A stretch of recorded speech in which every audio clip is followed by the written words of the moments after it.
1절부터 14절의 말씀이 되겠습니다. 구약성경, 신약성경 363페이지에 있습니다. 스크린 바라보셔도 됩니다. 우리 한 목소리로 합독하시겠습니다. 이 뜻을 따라 예수 그리스도의 몸을 단번에 들이심으로 말미암아 우리가 거룩함을 얻었노라.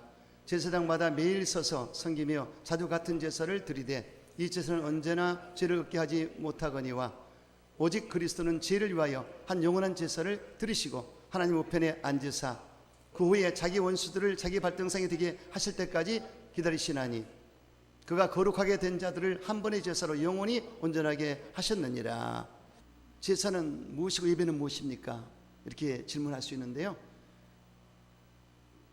과연 제사는 무엇이고 예배는 무엇일까요? 구약시대에는 제사를 드렸습니다. 그래서 하나님께서 가인과 아벨이 제사를 드렸을 때 내가 아벨의 제사는 연락하고 가인의 제사는 연락하지 아니하리라 분명히 말씀하셨습니다. 그래서 가인과 아벨이 제사를 드렸구나, 그리고 아벨의 제사가 연락이 됐구나 알 수가 있습니다. 또 노아가 방주에서 나오자마자 하나님께 감사의 제사를 드렸습니다. 번제를 드렸습니다. 바로 구약에는 제사를 드린 것입니다. 또 모세와 이스라엘 백성들이 광야에서 제사를 드릴 때 성막 제사를 드렸습니다. 들어보셨죠? 성막 제사. 이 성막 제사도 굉장히 중요합니다. 어떻게 성막 제사를 드렸을까? 그래서 이 성막 제사는 곧 신약의 모형이 되고 또 천국의 예배 모형이 됩니다. 굉장히 의미가 깊습니다. 그래서 예배를 드릴 때 제사장이 짐승을 잡아서 내장을 훑어내고 각을 떠서 번제단 위에 올려놓고 제사를 드렸습니다. 이 번제단은 곧 신약으로 볼 때 예수님의 십자가를 말하는 것입니다. 그래서 제물을 놋제단, 구리제단이죠. 이 놋은 구리는 심판을 상징하는데 곧 짐승이 심판을 대신 받는 것입니다. 그래서 제사장이 그 이스라엘 백성들의 모든 죄를 짐승한테 전가해 가지고 심판을 받도록, 그래서 태워서 드린 제사인데 예수님께서 십자가에서 우리의 모든 죄를 담당하시고 죽으실 때 바로 그 자리가 심판의 자리고 놋제단이 되는 것입니다. 그래서 바로 십자가의 제단, 번제단, 거기서 원죄와 자범죄, 과거 현재 미래죄를 전부 속량받은 것을 알 수가 있습니다. 그 다음 두 번째 단계는 물두멍인데, 물두멍은 손을 씻는 곳입니다. 영적으로 볼 때 말씀을 말하죠. 십계명 말씀, 또 성경 전체 말씀을 말할 수 있습니다. 특히 예수님께서 마태복음 5장 7장에 신약의 십계명을 주셨습니다.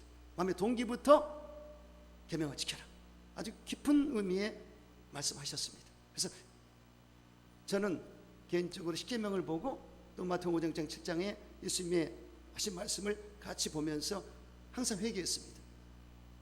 1계명, 2계명, 3계명, 4계명, 5계명 어긴 것을 회개하고 6, 7, 8, 9, 10 죄를 회개하고 이렇게 말씀에 비춰서 제 영혼의 잘못됨을, 제 죄를 씻어냈습니다. 그래서 우리가 번제단에서 이미 용서받았다 할지라도, 우리가 예수 믿고 거듭난다 할지라도 이 땅에 살면서 알게 모르게 행실의 죄를 범합니다. 은행 심사 가운데 나도 모르게 죄를 범합니다. 그래서 나도 모르게 죄를 범할 때 속건죄를 드렸고요, 또 알고 진 죄도 있습니다. 속죄죄를 드렸고요. 그래서 하나님 앞에 나올 때 회개를 반드시 해야 될 텐데 우리의 행실을 깨끗이 찢는 것입니다. 그래서 여러분들이 말씀을 묵상하고 그 말씀이 부딪혀 올 때 그 부분을 잘못했구나, 이렇게 해서 하나님 앞에 보혈로 씻겨달라고, 예수님의 피로 씻겨달라고 하면 깨끗하게 씻어지게 되는 것입니다. 거기에 물두멍의 의미가 있습니다. 자, 여기는 노대 단계인데요, 노대의 은혜가 있었고요, 그 다음에 그 덮은 깊은 은혜가 있는 곳이 있습니다. 그것은 뭐냐? 성소입니다. 이제 이 휘장을 열고 들어가면 성소가 나오는데 왼쪽에 7 금초대, 오른쪽에 12신의 상이 있었고, 그리고 주성소 들어가는 앞쪽에 휘장 앞에 분향단이 있었습니다. 여기에 이 성소 안에는 이 7 금초대에서 빛이 항상 비쳤어야 됩니다. 꺼지면 절대 안 됩니다. 그래서 이 불에 이 제사장이 꺼지지 않도록 불똥을 지어가고 감람류가 계속 지속될 수 있도록 하는 일이 제사장의 일입니다. 오늘날도 목사들은 이 성전에 불이 꺼져 있으면 안 됩니다. 성령의 불이 항상 들어있도록 그 일을 해줘야 되는 것입니다. 근데 제가 정말 은혜 받았어요. 대표 기도자, 찬양 인도자, 또 하나님께 찬양할 때 하늘 문이 열리고 할렐루야 기름 부음이 넘치는 걸 느끼거든요. 우리 교회가 살아있구나, 성령의 빛이 있구나, 할렐루야. 작지만 크구나, 할렐루야. 저는 확실히 믿었습니다. 믿음이 옵니다. 하나님 임재하심을 느끼니까요. 성령님이 감동을 주고 감화를 주고 기름 부으시 하나님 임재하심을 느낀다. 이건 최고의 예배입니다. 하나님은 다수와 소수를 보지 않습니다. 참 예배를 보시는 것입니다. 오늘 너무너무 주님이 기뻐하세요. 그래서 성령님의 불이 들어와 있어야 된다. 그런 의미가 있고요. 그 다음에 12신의 상입니다. 떡상인데 곧 예수님께서 나는 곧 산떡이라, 할로부터 온 산떡이라고 그랬습니다. 나를 먹으면 살리라, 내 말은 영이요 생명이라, 나를 먹으면 살리라, 이렇게 말씀하셨습니다. 그래서 예수님이 산떡, 영이고 진리입니다. 그분의 말씀을 먹는 것이 우리는 떡을 먹는 것입니다. 그래서 이 목사가 매주일 하나님께 받아서, 제가 하는 게 아닙니다. 성령님이 주는 말씀을 받아서 전해야 됩니다. 근데 제가 이번 주는 제사와 예배에 대해서 말씀을 전하라, 이런 감동을 줬기 때문에 이 감동을 받고 준비를 했어요. 준비해서 떡상에 올려놓고 여러분에게 말씀의 꼴을 줘야 되는 것입니다. 할렐루야. 자, 그 다음에 분향단이 있는데요. 분향단은 향단입니다. 기도의 향단입니다. 기도의 단입니다. 그래서 이제 이 분향단에는 풍자향, 소합향, 나감향, 유향을 빻아서, 이 가루를 빻아서 태워서 올려드렸습니다. 하나님 흠양하시라고. 그래서 풍자향, 소합향, 나감향, 유향을 빻아서 드리는 목적과 이유가 있습니다. 하나님 흠양하시는 것도 있지만 이 광야에서 곤충들이나 짐승이 틈 못하도록 향을 피워버리면요 틈을 못합니다. 그래서 치료하는 향도 있고요, 또 그런 곤충이나 짐승을 막는 향도 있습니다. 영적 의미로 볼 때 우리가 기도할 때 풍자향 같은 기도, 소합향 같은 기도, 유향 같은 기도, 나감향 같은 기도를 할 때 하나님께도 연락이 되고 감사의 찬양이 되지만 또 악한 마귀 귀신이 틈 못하도록 막는 것도 있고요, 우한 질고가 틈 못하도록 막는 역사가 있는 것입니다. 이게 바로 분향단의 기도입니다. 할렐루야. 기도가 하나님께 올라갈 때 요한계시록 8장 3절과 5장 8절에 분명히 천사가 금향로를 가지고 천국에서 우리 기도를 받으신다, 향과 함께 성도기도 올라갔다고 그랬습니다. 그래서 이 기도를 받으셔서 하나님께 보좌에 올려드리는 것입니다. 하나님이 흠양하시고, 야, 우리 김원숙 집사 그 기도가 향기롭구나, 아, 이성철 집사 3일 금식이 향기롭구나, 아멘이십니까? 이렇게 연락을 하십니다. 아, 김질 집사 찬양이 너무나 향기롭구나, 사람도 많이 없는데 어쩜 우리 찬양을 주님 앞에 그렇게 드리느냐, 너무너무 아름답다, 할렐루야, 받으시는 겁니다. 그러면 지성소가 들어갈 수 있는 길이 열리게 됩니다. 가장 깊은 곳은 지성소입니다. 지성소는 법궤가 있고요, 법궤 위에 그룹천사 둘이가 마주보고 있습니다. 그래서 이 법궤 뚜껑이 속죄서고요, 시운자입니다. 하나님의 보좌입니다. 그래서 하늘의 천국의 예배드릴 모형을 구약 성경의 성막을 통해서 하나님께서 오할리앗과 부사렐에게 해서 만들게 한 것이죠. 성의 감동으로. 그래서 이 그냥 만든 게 아니에요. 사람의 생각으로 잘 만들어서, 그래서 그 천국의 모형과 우리 예배 모습을 그대로 구약에는 제사로 해서 올린 거 볼 수 있습니다. 그래서 단계가 있습니다. 노제단에서 물두멍을 통해서 깨끗해져 가지고 성소로 들어가서 성령의 불을 받고 말씀의 떡을 먹고 기도해서, 기도하다 보면 이제 휘장이, 성소의 휘장이 열립니다. 그리고 하나님 앞에 나갑니다. 이때 대제사장이 1년에 한 번씩 속죄일 날, 유대인 원력으로 7월 10일 날 모든 백성의 죄를 사하기 위해서 짐승의 피를 가지고 와서 7번을 뿌립니다. 그래서 거기서 속죄소 앞에서 야훼를 만나게 되죠. 이것이 바로 진정한 예배인 것입니다. 여러분 잘 생각해 보세요. 복잡하지 않습니까? 이 번제단, 물두멍, 또 성소에 들어가서 7금초 때 12신의 분향단, 시운자 앞에 법궤 앞에 나간다. 이 과정이 단계적인 것인데, 사실 진정한 참 예배자라면 이런 모든 구약의 예배의 단계적인 것들이 내 안에 들어와 있어야 돼요. 아멘이시죠? 우리 몸이 성전이라, 할렐루야. 우리 몸 안에 번제단, 물두멍, 7금초 때, 떡상 그리고 분향이 들어와 있어서 바로 하나님 앞에 나가서 시온에 들어갈려 있고 하나님과 교통할 수 있는 그런 예배의 모습이 나와 있어야 됩니다. 이게 진정한 예배자입니다. 아멘이시죠? 이게 준비 안 된 사람은 뭔가 결격사가 있습니다. 예배를 때 그냥 드린 게 아닙니다. 그래서 여러분들이 분명히 알 것은 이러한 하나님과의 관계를 통해서 여러분 예배를 잘 드리시기를 주 이름으로 축원합니다.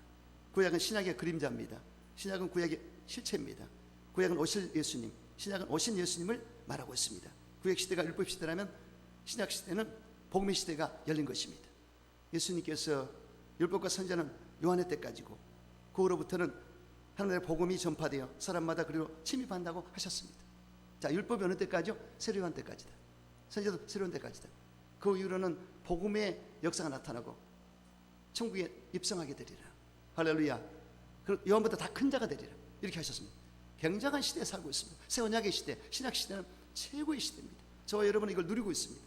할렐루야. 새로운 아무리 뛰어났을지라도 우리가 더 크대요. 아멘이시죠? 이런 시대에 살고 있습니다. 그래서 여러분들이 분명히 예수님이 왜 오시는가를 분명히 아시고 예수님은 분명히 말씀하셨습니다. 율법을 펴러 온 것이 아니라 완성하러 오셨다고 그랬습니다. 율법을 완성하시고 또 제사를 완성시키기 위해서. 아멘이시죠? 예수님은 십자가에서 운명하실 때 내가 다 이루었다고 하셨습니다. 그 뜻은 무슨 뜻이냐? 내가 인류의 구속사역을 완성했다. 그 뜻인 것입니다. 그리고 제사도 완성했다. 왜 완성하셨죠? 십자가에서 운명하실 때 하나님께서 위로부터 휘장을 찢어버렸습니다. 지성소로 나가는 하나님 보좌 앞에 나간 이 휘장을 찢어버렸습니다. 헤델 가죽으로 만드는 이 휘장이요, 말 두 필이 끌어당겨도 안 찢어집니다. 위로부터 하나님 찢어버렸습니다. 이제는 내가 예수의 내 아들 육체를 받고 그 피를 받아서 너희를 내가 받아주리라. 보이르지는 아버지 품으로. 할렐루야. 그러므로 이제는 제사가 필요 없어요. 예수 이름으로 한 게 예배를 드리면 되는 것입니다. 지금 예배 시대입니다. 믿습니까? 그래서 예배가 왜 드리게 됐는가? 예수님이 십자가에서 다 이뤘기 때문에 예배를 드리게 됐다. 그래서 가톨릭은 미사라고 그러고 개신교는 예배를 드린다 이렇게 하지 않습니까? 그래서 예수님이 하신 말씀대로 우리는 예배를 드리게 되는 것을 알 수가 있습니다. 오늘 본문의 이 뜻을 따라 예수 그리스도의 복음을 오늘 단번에 들으심으로 말미암아 우리가 거룩함을 얻었노라. 제사장마다 매일 서서 섬기며 자주 같은 제사를 드리되 이 제사는 언제나 죄를 얻게 하지 못하거니와 오직 그리스도는 죄를 위하여 한 영원한 제사를 드리시고 하나님 우편에 앉으사 그 위에 자기 원수들을 자기 발등상에 되게 하실 때까지 기다리시라니 그가 거룩하게 하신 자를 한 번의 제사로 영원히 온전하게 하셨느니라. 한 번의 제사, 한 번의 제물로 끝내버렸습니다. 이것이 예수님의 위대함이신 것입니다. 예수님 때문에 우리는 예배를 드릴 수가 있는 것입니다. 두 번째, 예배는 하나님께 드리는 것일까요? 하나님 우리에게 오시는 것일까요? 여러분 어떻게 생각하십니까? 성경에는 하나님의 영이시니 예배하는 자가 참으로 영으로 진리로 드리라고 분명히 기록되어 있습니다. 예수님 말씀하셨습니다. 그러므로 우리가 드리는 것이구나. 그런데 반면에 잘 생각해 보세요. 사도행전 2장에 보세요. 성령이 강림하실 때 불이 헤치는 가는 것이 각사는 머리에 있었고 급하고 강한 바람 같은 소리가 들려왔습니다. 하나님 임재하심을 볼 수가 있습니다. 그러니까 예배는 우리도 드리지만 하나님도 임재하신다. 상호가 같이 하나가 되는 것이다. 아멘이시죠? 드리고 오시고. 할렐루야. 이게 예배입니다. 일방적이면 안 됩니다. 우리 예배가 연락 안 될 수도 있어요. 하나님이 안 받으시면 안 되는 것입니다. 근데 우리 예배 연락이 돼야 돼요. 우리 예배를 함께 드리고 하나님이 받으시고 임재하시고. 아멘이시죠? 그런 예배가 돼야 돼요. 그래서 저는 예배를 굉장히 소중히 여깁니다. 예배가 아무리 인원이 많아도 예배가 안 되면 안 돼요. 근데 제가 90%는 우리 교회가 예배를 잘 드리는데 한 10% 정도는 제가 생각할 때도 제가 준비가 덜 될 때도 있었고 예배가 조금 미진할 때 있었습니다. 그때마다 안타까움을 느꼈어요. 거의 90% 이상은 정말 예배가 살아있다. 할렐루야. 하나님 임재하신 것을 느낀다. 하나님 임재하신 것을 느낀다. 이걸 아셔야 예배가 되는 것입니다. 그래서 상호 주고받는 관계가 돼야 예배가 성사가 된다. 아멘. 얼마나 중요한 얘기입니까? 예배를 하찮게 여기고 대충 적당히는 없습니다. 하나님 앞에 즉 정성을 드리고 마음과 정성을 쏟고 힘을 다해서 드려야 되는 것입니다. 하나님이 기뻐하시고 흠양하시고 임재하셔서 우리 마음에 기쁨과 소망을 주시고 은총을 나리게 되는 것입니다. 여러분 이러한 예배를 드리게 되시기를 주 이름으로 축원합니다. 세 번째, 왜 예배를 드려야 할까요? 예배는 다양하게 정의할 수 있지만 가장 근본적이 되는 것은 하나님과의 만남입니다. 예배는 하나님과 인간의 만남이 되고 교제가 되는 것입니다. 예배는 인간이 하나님께 나아가는 것이고 동시에 하나님이 우리에게 다가오시는 교제가 되는 것입니다. 그렇게 예배를 드려야 하는 것입니다. 아브라함은 가는 곳곳마다 제단을 쌓았다, 단을 쌓았다고 그랬습니다. 그리고 경배했다고 그랬습니다. 그러므로 아브라함이 하나님과 얼마나 친했는지 몰라요. 하나님은 아브라함에게 너는 나의 보치라고 그러셨고 내가 하는 것을 어찌 숨기겠느냐 다 말씀하셨습니다. 그만큼 예배를 통해서 가까워졌다 알 수가 있습니다. 좁은 의미에서 예배는 하나님 만나기 위해 구별된 시간을 가지는 것입니다. 구별된 시간은 매우 중요한 것입니다. 큐티의 시간을 가져라, 콰이트 타임, 거룩한 시간을 가져라. 그래서 하나님과 나와의 관계 가운데 누구도 틈 못하는 골방에서 하나님과 관계를 맺는 큐티의 시간을 가져야 됩니다. 그래서 지금 예배를 드리지만은 나와 하나님과 1대1의 관계 가운데 예배를 드려야 됩니다. 옆에 쳐다볼 거 없습니다. 하나님과 관계를 잘 맺고 이 큐티의 시간, 거룩한 시간을 드려야 된다. 그것이 예배입니다. 그리고 카이로스의 시간이죠. 크로노스는 자연 시간이고 24시간은, 그러나 그 24시간 중에 내가 하나님께 드리는 시간이 카이로스입니다. 이 시간을 잘 드릴 때 그 예배가 되는 것입니다. 이때는 딴 생각하면 절대 안 됩니다. 절대 집중하셔야 됩니다. 여러분, 하나님과 예배 드릴 때 구별된 마음을 가지고 드리시고 정성을 다해 드리시고 힘을 다하고 성품을 다하고 뜻을 다하여 예배 드리게 되시기를 주의 이름으로 축원합니다. 예배 속에는 찬양이 들어있고 기도가 들어있고 말씀이 들어있습니다. 그런데 여러분, 하나님께 말씀과 찬양과 기도를 드리고 하나님 교통하는 것이 예배의 포인트가 된다는 것입니다. 그래서 여러분, 예수님을 보십시오. 예수님은 새벽 미명에 하나님께 나가 한적한 곳에서 기도하셨더라고요. 그러니까 하루 일과를 하나님과 교통하면서 시작했습니다. 조영희 목사님께서 저희들에게, 제자들에게 하신 말씀이 자네들 성도님 만나기 전에 먼저 하나님 만나고 나가라. 그 말씀이 최고의 말씀입니다. 그러니까 목사가요, 하나님 먼저 만나고 나가줘야 돼요. 이와 같이 하나님과 만남의 시간은 굉장히 중요한 것입니다. 그래서 여러분들 주님 앞에 항상 첫 시간, 새벽 시간을 드리고 또 일주일 중에 첫 시간 주일을 꼭 드려야 되는 것입니다. 그래서 하나님께 먼저 드리고 나머지 시간을 써야 된다. 여러분, 항상 하나님과 더불어 영교하는 삶을 사는 여러분 되시기를 주의 이름으로 축원합니다. 예배를 드릴 때 공동체가 드리는 예배는 개인이 혼자 드리는 예배와 다릅니다. 교회 공동체는 예배에서 하나님을 만나는 감격적인 체험을 하게 되는 것입니다. 예배에서 하나님 만나는 그 시간이 바로 구별된 시간이 되는 것입니다. 그러므로 이 시간은 귀한 시간입니다. 항상 하나님과 더불어 예배 시간에 영광을 돌릴 수 있는 구별된 삶을, 구별된 시간을 드리는 여러분 되시기를 주의 이름으로 축원합니다. 네 번째, 예배는 어떻게 드려야 할까요? 감사와 찬양을 드리고 성경은 분명히 말씀하고 있습니다. 시편 100편 그 전체를 보면요, 너무너무 은혜롭습니다. 기쁨과 즐거움으로 감사함으로 얘를 섬기면서 노래하면서 나갈지어다. 예배자의 자세입니다. 기쁨과 감사함으로 노래하면서 나갈지어다. 하나님께 나올 때 찡찡했었고 인상을 썼었고 기분 나빠하고 힘들어하고 이거 아닙니다. 기쁨과 즐거움으로 찬양하면서 나가야 된다. 할렐루야. 처음에 찬양할 때 얼마나 좋습니까? 막 그냥 사람 움직이지 않습니까? 이런 기쁘고 즐거움이 넘쳐나야 돼요. 신나게 찬양하고. 아멘이시죠? 그 다음에 야훼가 우리 하나님이신 너희는 알지어다. 중요한 얘기입니다. 여러분, 바알 선지자들은 바알을 하나님이라고 그랬고 또 이스라엘 교도들은 알라를 하나님이라고 그랬습니다. 하지만 저와 여러분의 하나님은 야훼 하나님이십니다. 분명히 그분을 알고 예배를 드려야 되겠죠. 그렇죠? 그 야훼가 어떤 분이십니까? 자존자, 스스로 계신 분이시다. 영원한 세계 영원부터 원래 계신 분이시다. 그분이 원인자시다. 우리는 피조물이다. 할렐루야. 분명히 알고 드리는 것이다. 창조자 하나님, 세계를 통치하는 하나님이시다. 그분을 내가 나의 하나님으로 믿고 섬기며 예배를 드린다. 분명한 하나님께 대한 예배를 드려야 되는 것입니다. 그리고 그는 우리를 지으신 자시요 우린 그의 것이다. 우리가 피조물입니다. 하나님 창조주입니다. 그런데 우리는 새로운 피조물입니다. 두 번 태어났어요. 육적인 출생과 영적인 출생을 했습니다. 난 새로운 피조물이 됐습니다. 할렐루야. 그의 소유가 되었다. 하나님의 것이 되었다. 굉장한 분명한 하나님과의 관계를 맺고 정체성을 알아야 됩니다. 나는 어떤 존재가 되었는가? 하나님 어떤 분이시고 나와 관계는 어떤 관계인가? 할렐루야. 이 관계를 확실해서 예배를 드려야 되는 것입니다. 그러니까 하나님 기뻐하세요. 여러분, 또한 감사함으로 예배를 드리십시오. 감사함으로 구문에 들어가며 찬송함으로 그의 궁정에 들어가 그를 송축한다고 성경에 기록되어 있습니다.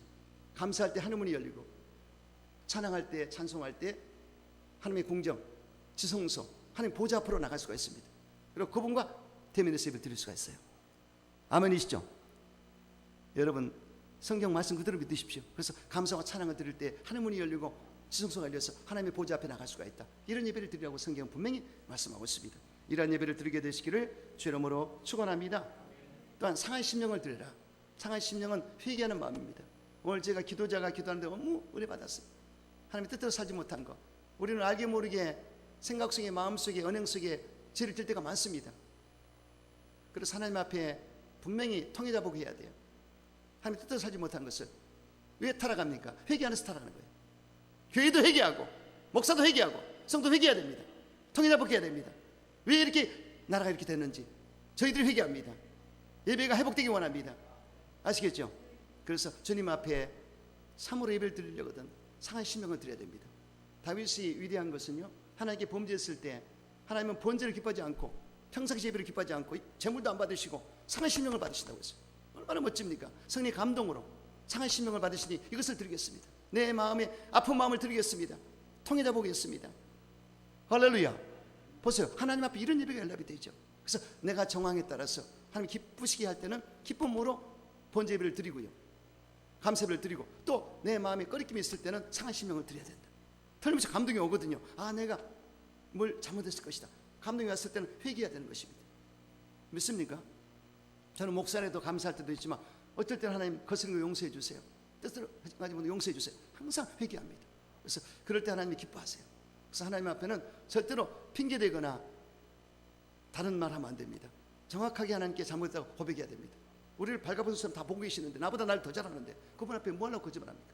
주여 잘못했습니다. 항복합니다. 그럼 하나님이 알아서 안아주시고 쓰다듬어 주시고 용서해 주는 걸 알 수가 있습니다. 예배를 드릴 때 상한 심령을 드려라. 애통하는 마음을 드려라. 그럴 때 위로해 주리라. 할렐루야. 자, 바리새인들은 우리는 11절을 드리고 우리는 시간을 맞춰 기도하고 제사를 잘 드립니다. 그런데 세리와 창기들은 저기 숨어가지고 어떻게 하면 좋나 하는 길을 했습니다. 그런데 예수님이 뭐라고 그랬습니까? 누가 하나님께 연락된 예배를 드렸고 누가 응답을 받겠느냐 그러셨습니다. 누가 더 하나님이 기뻐하겠나 그랬습니다. 우리는 다 죄인입니다. 다 부족합니다. 누구랑 할 것도 없어요. 교만하지 말고 내가 예수를 잘 믿는다 이 자체가 교만입니다. 어떻게 잘 믿습니까? 부족하죠. 항상 부족함을 느끼고 하나님 저 부족합니다 도와주세요. 겸손하게. 아시겠죠? 이렇게 해서 상한 심령을 드릴 수 있는 여러분 되시기를 주 이름으로 축원합니다. 또한 상한 심령을 드렸다면 우리 몸이 그런 산제물이 되어야 됩니다. 분명히 성경에 너희 몸을 한 기뻐하신 그런 산제물로 드리라고 했습니다. 이것이 너희들 영적 예배니라. 우리 몸이 그런 산제물이 되어야 된다. 내 자신, 우리 몸은 내 자신을 말합니다. 그래서 내 자신 전체가 산 예비가 되어야 되고, 또 여러분 재물이 되어야 됩니다. 재물은요 죽어야 돼요. 살아있으면 안 됩니다. 내가 지금까지 목회하면서 이 살아있는 사람 때문에 힘들었어요. 저도 예전에 살아있었으니까요. 언젠가 꿈을 꾸니까 나 초신자 때 좀 지났는데 오국중에 죽었다고 그러더라고요. 꿈에. 그게 뭐냐? 옛사람 죽었다는 뜻이에요. 그래서 죽은 게 나쁜 게 아닙니다. 죽어야 사는 것이 기독교입니다. 할렐루야. 근데 살아있는 사람 때문에 문제가 와요. 교회에 분쟁을 갖다 주고 가정에 문제를 갖다 주고 사회 속에 어지럽히 만드는, 죽지 못했기 때문에. 그래서 분명히 기독교는 죽어야 사는 것이 기독교다. 내가 그리스도 함께 십자가에 못 박혀 죽어나니 그런즉 이제는 내가 산 것이 아니라 오직 예수님께 사신 것이라. 아멘이시죠? 내가 죽고 예수가 살아야 돼요. 나의 정과 욕심을 죽여버리고 교만과 혈기를 죽여버리고 인본주의를 죽여버리고 바르게 드리는 것이 예배가 되는 것입니다. 예배 드리면서 혈기라든가 교만이라든가 분냄이라든가 인본주의라든가 여러분 이런 것들 안 되겠죠. 그렇죠? 이걸 다 죽이고 주님 앞에 온전히 제물이 되어 드릴 수 있는 이걸 말씀하는 것입니다. 그래서 여러분들 예배 드릴 때 그냥 쉽게 하지 마시고요, 항상 준비돼서 오시면 됩니다. 저는 목사이기 때문에 준비합니다. 어제도 계속 준비하고 계속 오늘 주님 만나기 위해서, 여러분 만나기 위해서 준비해서 왔어요. 그렇기 때문에 말씀을 준비하다 보면 회개가 나오거든요. 하다 보니까 당당히 쓸 수가 있습니다. 근데 그냥 쓰면 안 돼요. 이단에 설 때는 거룩함으로 준비해서 서야 됩니다. 여러분들도 목사는 아니지만 예배 드릴 때는 꼭 준비해서 오십시오. 그래서 하나님께 거룩한 산지물이 될 수 있도록. 아시겠죠? 절대로 이건 원칙입니다. 중요합니다. 내가 죽을 때 사는 것이 기독교입니다. 예수님도 죽으셨습니다. 우리 예수와 함께 죽어야 됩니다. 그래야 사는 것이 기독교입니다. 그러므로 내가 재물이 될 때는 죽어야 된다. 재물은 말이 없습니다. 그렇기 때문에 저와 여러분은 예배를 주님 앞에 드릴 때 내 몸을 나의 모든 육체적인 여러 가지 본능과 욕심과 탐욕을 다 죽여버리고 하나님을 드릴 수 있는 온전한 마음을 드려야 되는 것입니다.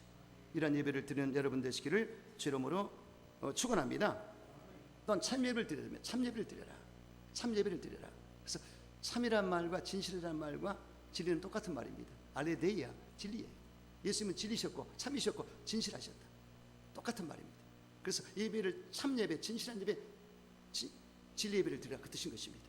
여러분, 하나님은 그런 자를 찾겠다고 분명히 성경에 약속을 하셨습니다.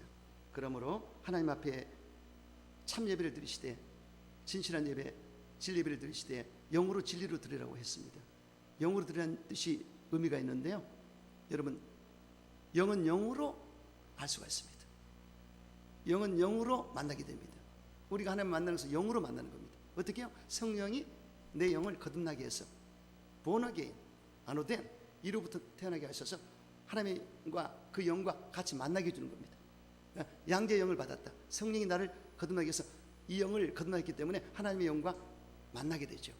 이것이 영적 예배예요. 아시겠죠? 또 그렇게 거듭나다 할지라도 성령의 감동이 있어야 됩니다. 감화가 있어야 됩니다. 그래서 이끌림을 받아야 됩니다. 베드로가 골리앗까지 갔을 때 말씀을 대언하는데 세상에 이 성령님이 골리앗에게 임했고 그 모인 모든 사람이 임했습니다. 방언이 터지고 찬양하게 됐습니다. 보세요. 예배 가운데 말씀 선포할 때 진리의 말씀이 들어가서 그 많은 사람들을 모인 사람들을 성령 받게 하고 하나님을 찬양하는 역사가 나타났습니다. 이게 바로 진정한 영적 예배입니다. 진리 예배입니다. 할렐루야. 베드로가 진리를 전했을 때 은혜가 넘쳤고 성령이 임하셔서 모두 성령이 잡아버렸습니다. 영적인 예배 진리 예배입니다. 그래서 목사는 진리를 전해야 돼요. 자, 진리는 복음인데요. 첫 번째가 뭡니까? 제3의 복음, 중생의 복음입니다. 우리가 예수 믿으면 죄 용서받고 의로워지고 영광을 얻게 되고 거듭나게 됩니다. 그래서 하나님과 교통할 수 있는 길이 열립니다. 또 두 번째 성령 충만의 복음이죠.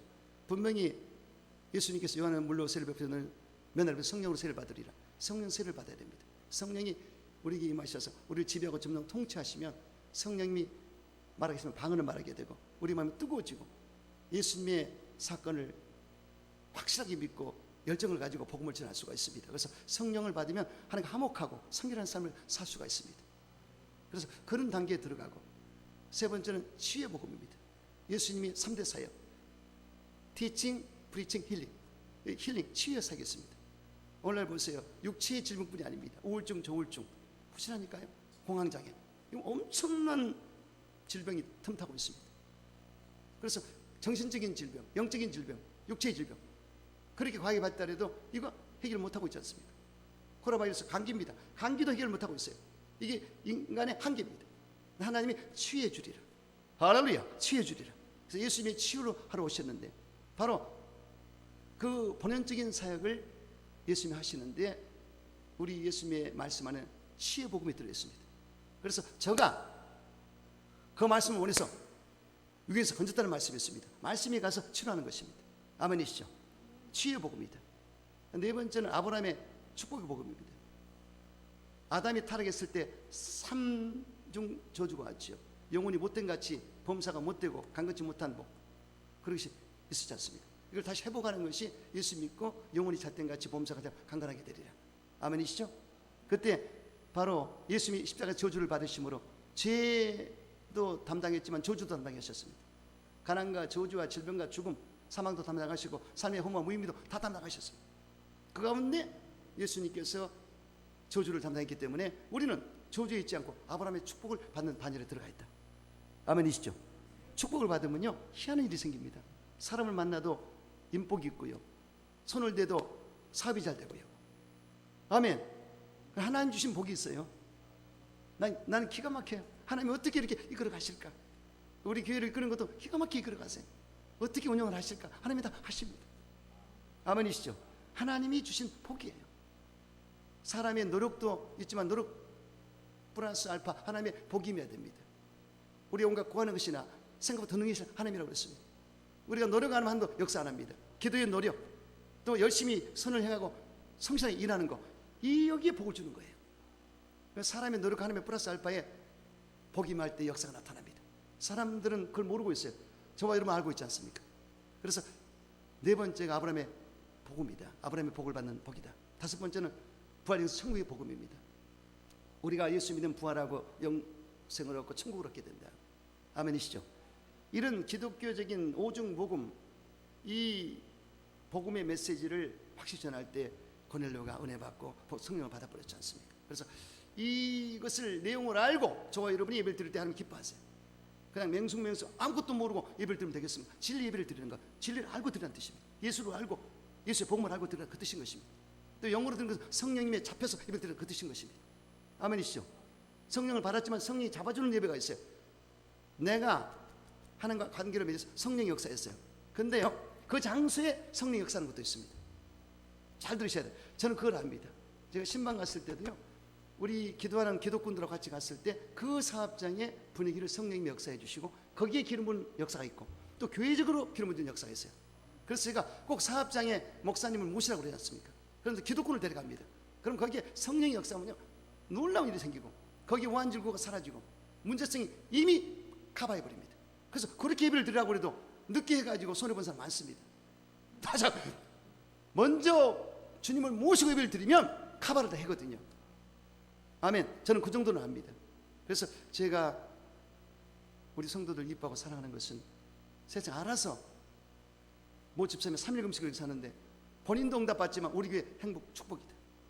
이야, 이걸 이렇게 기도를 올리면 우리 교회 기름 부음이 넘치게 된다. 저는 그런 사람은 속으로 얼마나 이뻐한지 몰라요. 할렐루야. 또 토요일 날은요, 또 모 집사님 두 분이 오셨는데 한 분은 목사님 사모님이시고 한 분은 모 집사님이셔. 그냥 잘 모르겠어. 근데 내가 들어와서 설교장으로 들어갔더니 여기서 얼마나 부르짖고 울고 기도하는지, 내가 하나님이라도 응답하게 생겼어요 지금. 난 그것도 행복했습니다. 우리 교회 이런 교회인가. 그리고 설교가 준비가 잘 되더라고요. 믿습니까? 여러분, 하나님 살아계십니다. 어떤 분이 시퍼렇게 살아계신다는데 나 그런 말 안 하겠습니다. 하나님 살아계십니다. 그래서 여러분들 예배를 하나님께 드려야 돼요. 믿습니까? 저는 행복한 목사입니다. 여러분도 행복하시죠? 하나님의 진리는요, 다수에도 쏟아져 있지 않습니다. 진리 자체가 바로 진리입니다. 그리고 예배도 우리가 하나님께 드리는 거예요. 이렇게 하나님 기뻐하십니다. 아무리 숫자가 많고 그래도 하나님 함께 하면 아무 소용 없습니다. 예배 자체가 하나님께 연락이 되느냐 중요한 얘기예요. 여러분들 주님이 기뻐하는 예배 드리게 되시기를 주 이름으로 축원합니다.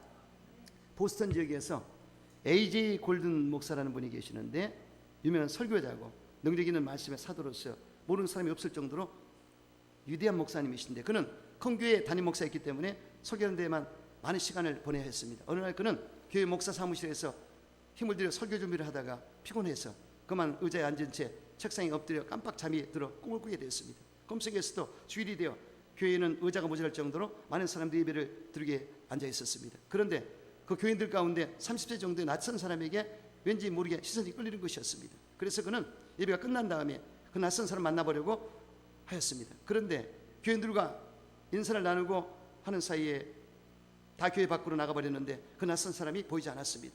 골든 목사는 안내원들에게 그 낯선 사람이 누구냐고 물어보았습니다. 그랬더니 그 안내원들이 말하기를 그 사람이요, 알고 말고요, 그 사람은 예수라고 하는 사람입니다. 이렇게 답변했습니다. 예수라고 하는 바람에 깜짝 깨어버린 꿈이었습니다. 그 다음부터 골든 목사님은 해중 가운데서 예수님 항상 함께 하신다, 여기 지금 함께 계신다, 그런 마음으로 설교하셨고, 그렇게 하다 보니 교회가 부흥이 됐다는 것입니다.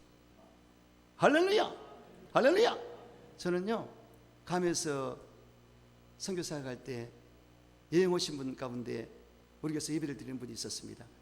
400명이 나가는 출석하는 교회 안수집사 장이신데 끝나고 나서 인사할 때 임마누엘 하십니다. 난 그 말씀 얼마나 은혜가 되든지 임마누엘 하십니다. 하나님 함께 하십니다. 그 뜻이 이 교회는 하나님 함께하는 교회입니다. 나는 너무너무 기뻤어요. 또 어떤 분이 예전에 예배들 저기 오셔가지고 꼭 헌금에 야는 나의 목자시니 내가 부족함이 없으리로다 계속 그것만 올렸어요. 난 그걸 하나님이 주신 말씀을 받았습니다. 부족함이 없으리로다. 야이가 목자로 이끌어 가시는구나. 아멘이십니까? 거기에 만족과 기쁨이 있는 것입니다. 할렐루야.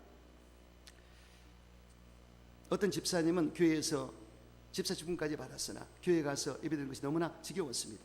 그는 주일날 아침만 되면 이런 핑계 저런 핑계를 대며 예배를 드리지 않을 궁리만 했습니다. 하루는 여보, 오늘 우리 두 사람 중에 당신이 대표로 교회 가서 예배 드리구려. 나는 대표로 남아서 집을 볼게. 이렇게 하면서 아예 혼자만 보냈습니다. 그는 예배 시간에 집에 혼자 남아 낮잠을 자다가 문득 꿈을 꾸게 되었습니다. 꿈속에서 그는 아내와 함께 천국문 앞에 이르게 되었습니다. 그때 문을 지키고 있던 천사는 이렇게 말했습니다. 두 사람은 부부지요. 그럼 대표로 한 사람만 천국에 들어오시오. 충격적인 얘기입니다. 생각해 보세요. 대표로 아내를 보내고 자기는 집에 있어? 안 되지 않습니까? 그리고 예배를 지키고 한다. 이거는 말이 안 됩니다. 예배는 들어도 기쁘고 즐겁고, 할렐루야, 하나님 받으시는데, 아멘이시죠? 그런 예배가 돼야 돼요. 때로는 저도 목사이기 때문에 다른 분 예배를 드릴 때 있어요. 설교 하실 다른 목사님이, 그럴 때 목사님이 은혜로운 말씀을 줄 때도 은혜 받고, 또 목사님이 조금 은혜가 덜 돼도 저는 거기서 적든지 해가지고 그 말씀을 바꿔버립니다. 내 말씀으로. 아멘. 아멘. 노면은 절대 없습니다. 목사님이 잘할 때도 있고 못할 때도 있겠지. 근데 하나님 그 말씀을 주셨군요. 본문을 생각하면서 은혜 받아요. 여러분 똑같은 말씀 많이 들을 때 많죠. 그렇죠? 그래도 하나님 말씀입니다. 밥도 먹고 죽도 먹고, 할렐루야, 작곡도 먹고 목사님이 죽을 때도 있고요, 밥을 할 때도 있어요. 여러분도 그러시잖아요. 어쨌든 우리는, 저와 여러분은 예배가 중요하고, 할렐루야, 예배의 중요성을 느껴야 되는 것을 믿으시기 바랍니다. 집중해야 됩니다. 예배 드릴 때 딴짓하고 핸드폰 뚱적거리고 자기 왔다 갔다 찬양할 때 들락날락하고 이거 안 됩니다. 하게 드는 예배는 소중한 거고, 난 그 아까운 시간을 어떻게 그렇게 보냅니까? 아시겠죠? 집중해야 된다. 참 제가 우리 김장한 목사님께 은혜 받는데요, 그분이 이런 애화를 쓰셨거든요. 세계 당구 챔피언 윌리엄 호프 주니어는 집중력을 키우기 위해 5가지 결심을 했습니다. 첫 번째, 당구에 방해되는 모든 방해물을 제거하겠다. 두 번째, 경기 중에는 모든 에너지를 당구에만 집중하겠다. 세 번째, 항구 완벽하게 차려서 치려고 최선을 다하겠다. 네 번째, 다음에 칠 동선도 계산하며 치겠다. 다섯 번째, 결과와 상관없이 연습을 끊임없이 계속하겠다. 자, 이것을 예배 원칙으로 바꿔서 말씀하셨어요. 첫째, 예배에 방해가 되는 모든 장애물을 제거하겠다. 두 번째, 예배 중에는 오로지 하나님께만 집중하겠다. 세 번째, 드리는 모든 예배에 최선을 다하겠다. 네 번째, 예배를 드리고 난 후에도 삶도 신경 쓰며 살겠다. 다섯 번째, 상황과 상관없이 언제나 예배하겠다. 집중하라는 뜻입니다. 하나님께 예배 집중하라. 100% 집중하라. 할렐루야. 하나님 그런 자를 찾겠다고 그랬습니다. 그러므로 여러분, 주님 앞에 정말 예배를 잘 드리는 여러분 되시기를 주 이름으로 축원합니다. 마지막 5번째는 우리가 결국은 천상에 가서 예배를 드립니다. 요한계시록 4장에 나와 있거든요. 성령의 감동으로 사도 요한이 밤모섬에서 감동을 받고 입신했습니다. 천국에 올라갔어요. 성령의 감동으로. 이거 그냥 올라가는 게 아니라 성령의 감동으로 천상 예배를 보았습니다. 기가 막히지 않습니까? 그래서 그때 보니까 이리로 올라오라. 이후에 마땅히 일어날 일을 내가 내게 보이리라. 나팔소리 같은 주의 음성을 듣습니다. 성경을 잘 보시면 주님의 음성은 나팔소리 같고 새면 물소리 같다. 새면 물소리 같다고 그랬습니다. 그래서 성경을 잘 보셔야 돼요. 그래서 나팔소리 같은 소리가 들려왔구나. 이리로 올라와라. 주님이 부르셨습니다. 그래서 올라갔어요. 천상에 올라갔어요. 내가 성령의 감동이 되었더니 보라, 하늘에 보좌가 베풀어졌고 그 보좌 위에 앉으신 이가 있는데 앉으신 이 모양이 벽옥과 홍보석 같고 또 무디개가 있어 보좌에 둘렀는데 그 모양이 녹보석 같더라. 그래서 하나님 보좌를 보았는데 여기에 벽옥, 홍보석, 녹보석 같은 빛이 있었습니다. 그래서 여기에 벽옥은 푸른색을 말합니다. 하늘색을 말합니다. 하나님의 거룩한 신성을 말합니다. 그래서 하나님 보좌는 거룩하고 신성을 가지고 있다. 신비로운 것이다. 신성하고 거룩한 것이다. 그 다음에 여기에 홍보석은 붉은색을 말하는데 심판을 상징합니다. 하나님은 사랑도 있지만 공의로 심판하신 분이시다. 또 세 번째, 녹보석은 녹색을 말하는데 생명을 말합니다. 무지개는 언약을 말합니다. 그래서 노아의 방주에 무지개 언약을 줬듯이 구원의 징표죠. 이와 같이 하나님 보좌에는 이 징표가, 구원의 징표가 있었고요, 생명의 징표가 있었습니다. 이렇게 보좌에 의미가 다 있거든요. 그런데 이 보좌를 둘러서 24장로들이 하나님께 딱 둘러앉아 있었습니다. 그리고 하나님을 경배하고 찬양했는데 24장로는 신구약 대표를 말합니다. 12지파 12사도. 그래서 24는 완전 숫자인데 곧 모든 교회 대표들이 하나님을 경배하는 것을 알 수가 있습니다. 그런데 내 생물, 내 천사가 하나님께 찬양할 때 거룩하다, 거룩하다, 거룩하다 만군의 여호와여 찬양을 드렸습니다. 이사야서 6장에도 이사야 선지자가 천상 예배 광경을 봤을 때 천사들이, 스랍 천사들이 두 손으로 발을 가리고 두 손으로 얼굴을 가리고 두 날개를 치면서 거룩하다 거룩하다 거룩하다 방으로 여호와 이렇게 찬양을 했는데 어떤 의미가 있습니까? 부끄러운 발을 가리고 그리고 얼굴을 가리고 하나님 거룩함을 거룩하다 거룩하다 거룩 찬양했다는 것을 알 수 있습니다. 이와 같이 하나님 앞에 드릴 때는 정말 그런 예배가 돼야 돼요. 천상의 예배, 아주 하나님이 기뻐하는 예배입니다. 그 다음에 입사 장로들이 자기가 쓴 근간을 주 하나님께 다 드리면서 찬양과 존귀와 감사에 합당하신 하나님이라고 찬양을 했습니다. 이제도 계시고 전에도 계시고 지금도 계신 하나님이라고 찬양을 했습니다. 할렐루야. 이게 천상의 예배입니다. 여러분, 우리가 구약에서 신약으로 왔고 이제 신약에서 천국으로 가는 것입니다. 아멘이시죠? 그럼 이게 예배 드리다가 이 모습 이대로 가는 거예요. 천국은 너무나 좋습니다. 거기는 눈물이 없습니다. 걱정, 탄식, 곡하는 거 앓는 것이 이별하는 것이 없습니다. 죽음이 없습니다. 사망이 없습니다. 영원한 파라다이스입니다. 영원한 낙원입니다. 여러분, 천국 올라가면은 12 진주물이 있습니다. 여기 천사들이 지키고 있습니다. 그래서 문에는 12지파 이름이 있고요. 성곽에는 12사도 이름이 기록되어 있습니다. 그리고 천사가 통과시켜주면 들어갑니다. 황금길이 열리게 되어 있고요. 또 맨션이 있습니다. 우리 집이 준비되어 있습니다. 예루살렘 성도 있고요. 이 성은 2400km 정사각형입니다. 12,000 스타디움 풀어보면. 그래서 천국의 수도는 예루살렘 성입니다. 할렐루야, 할렐루야. 빛이 들어오는데 하나님의 빛입니다. 영광의 빛입니다. 생명의 빛입니다. 은혜의 진리의 빛입니다. 태양도 달도 별도 필요 없습니다. 그 자체가 에너지고 그 자체가 생명을 주는 영원한 빛입니다. 거기서 영원히 우리는 사는 것입니다. 할렐루야. 그렇게 좋을 수가 없어요. 우리의 맨션 오목사 수고에 대했었다. 그래 영광의 멸류관을 주리라. 족속 충성했구나. 생명의 문화를 주리라. 믿음을 지켰구나. 의의 멸류관을 주리라. 하나님이 멸류관을 예배하셨어요. 다 주시고요. 여러분 다 모두 그렇습니다. 그리고 한국길을 걸으며 12과실을 맺주는 열매를 맺는 12과실을 먹게 되고요. 그 다음에 생명수를 먹고 영원히 사는 것입니다. 천국 가면은 찬양하면서 삽니다. 영원히 찬양하면서 삽니다. 할렐루야. 그러므로 우리는 분명히 천국 예배를 고대하면서 이 땅에서도 예배에 게으르지 말고 예배를 잘 드려야 되는 것입니다. 주님 앞에 예배를 잘 드리는 여러분 되시기를 주님으로 축원합니다. 기도하겠습니다. 참으로 좋으신 아버지 은혜와 사랑을